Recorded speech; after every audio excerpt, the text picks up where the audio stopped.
everyone, this is Maruna from GosuGamers. Group B just concluded and I'm here with Puppey. And Puppey, congratulations on your win. EG tried an interesting strategy with a Pugna. They tried to push early. Can you tell me what went wrong in their strategy? I think there was nothing wrong in their strategy. We just kind of outplayed them. Because both of our strategies were good. I picked up the Spectre and AA to just stop the global pushing from going on. Even though it seems like they want to go middle and like kill towers really fast and like get to the racks, the inevitable thing what actually happens is they always like end up having the lanes pushed because of the Furion.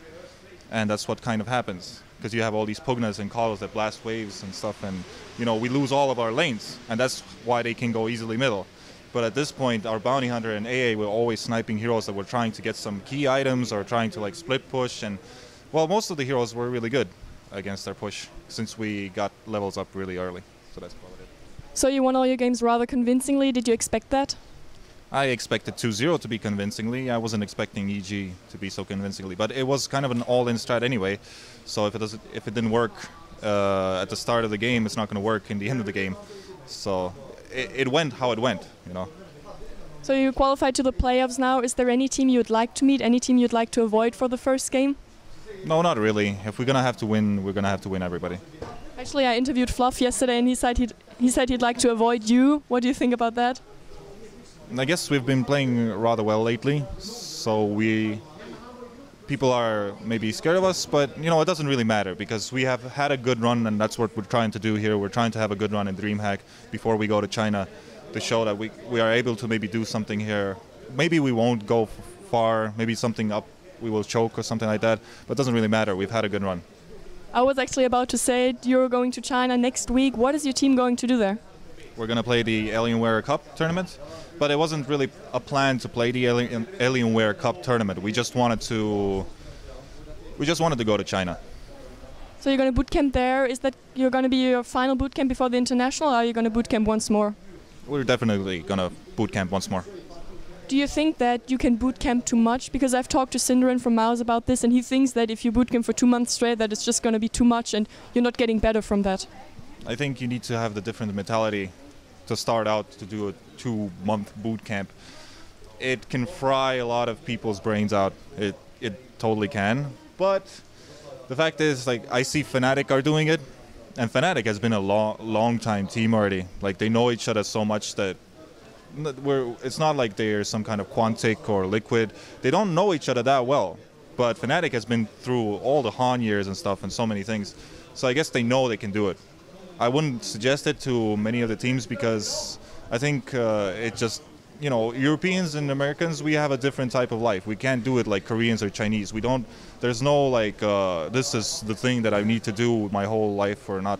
Like the idea of it is so nice in China and so nice in Korea. It feels good for them to do that. While here, it feels good, but you know, you feel like you're always like letting something go at the same time. So in percentage, how much do you say Dota 2 comes down to training, to luck, to individual skill? I think it really, I've always felt that Dota is a very psychological game.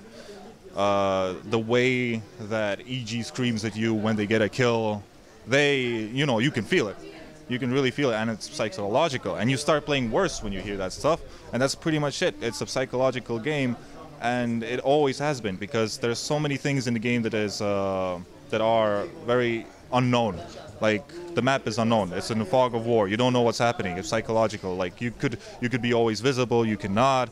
It's a game that is influenced by so many things. But you know, in the end, the biggest percentage is always going to be practice. But it's not always going to win you a tournament. Okay, so to finish this off, there was recently a patch, and I'm just going to say a couple of hero names now, and then you're just going to give me your first thought that comes to mind. I'm going to start this with Spirit Breaker. What about him? He's a better train now. He's a better freaking, you know, train. Get some coal in and just goes. Train Protector. He's the same. Slark. The same. Nothing changed. Why are you asking? Ask about Pugna or something like that. No, that's a big thing. Pugna. Your towers go like this, and it felt weird one day seeing that stuff. It's like, oh wow, it's the Pugna. Let's see how it works, and you just see like this half of the tower's HP gone after 2 blasts, and you're like, wow, that's pretty stupid. Okay, and the last one is going to be Naga Siren. Again, potentially a first pick hero. Alright, then thank you for the interview. I guess you have some sponsors to shout out. Well, you know, the sponsors are, you know, Alienware and Steel Series and Ontech and Kingston. Maybe not Ontech anymore, but who knows. I thank all my fans because they've been really, you know, they've been helping us because they've always been there for us, telling us that we're doing good, and they're hoping for us to do well in the international. So shout out to my fans and Navi's fans. Alright then, good luck further in the tournament, and thank you for the interview. Okay. Have a nice day.